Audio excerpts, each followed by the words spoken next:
प्रयागराज में हुई भगदड़ के बीच जामुरिया के टोटो चालक की मौत के बाद आज पांडेश्वर के पूर्व विधायक सह आसनसोल नगर निगम के पूर्व मेयर जितेंद्र तिवारी उनके घर पहुंचे और मृतकों के आश्रितों से पश्चिम बंगाल के भाजपा नेता शुभेंदु अधिकारी से फोन पर बात करवाया और उनके परिवार वालों को आश्वासन दिया। इस मौके पर जितेंद्र तिवारी ने कहा कि उत्तर प्रदेश की सरकार के द्वारा मृतक के परिजनों को 25 लाख का मुआवजा दिया जाएगा।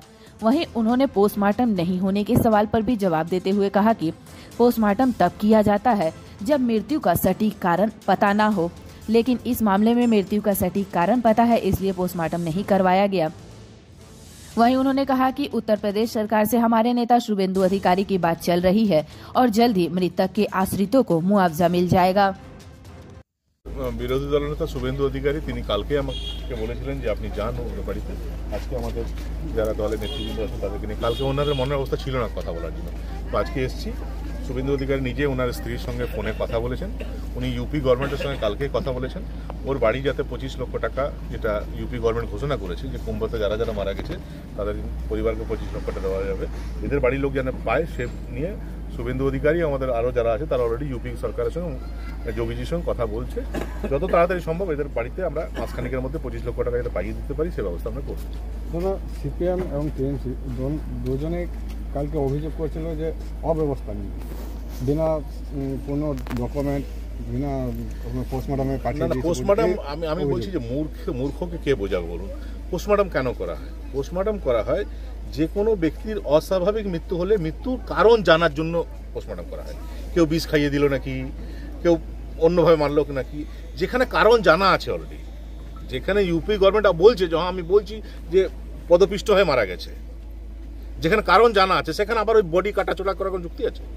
যেখানে সন্দেহ থাকে কেউ মার্ডার করে দিল নাকি, কেউ বিষ খাইয়ে দিল নাকি, সেখানে জানার জন্য পোস্টমর্টম করতে হয়। পোস্টমর্টম একজন তো মারা গেল মনে করো, তার আবার কাটা ছেঁড়া করার কোনো যুক্তি আছে?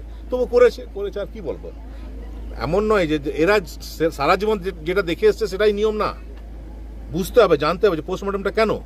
অনেক ব্যক্তি আছে দেখবেন মারা গেল লোক, ঘরের লোক বলে যে লোকটা তো মরে গেল, আর পোস্টমর্টম করবেন না বাবা, আর কাটাচোড়া করবেন না। আর এখানে সরকার কাটাচোড়া করলো না, ওটা তো লোকের খারাপ লাগছে, বাড়ির লোকের খারাপ লাগে। বাড়ির লোককে যদি বলা হতো যে হ্যাঁ পোস্টমর্টম না করলেও তুমি 25 লক্ষ টাকা পাবে, ওরা করতে দিত? পোস্টমর্টম করতে দিত না। ওদের কেমন বোঝানো হলো, ওরা ভাবছে যে হয়তো যদি না পোস্টমর্টম করে তো টাকাটা পাবে না, হয়তো পাবে না, সেই জন্য ওরা রাজি হয়ে গেছে, হ্যাঁ ঠিক আছে করো। একটা লোক মারা গেল, মৃত্যুর কারণ যেখানে জানি আমরা যে এই কারণে মারা গেছে, সেখানে আবার পোস্টমর্টম কিসের জন্য? পোস্টমর্টমের কারণ কি?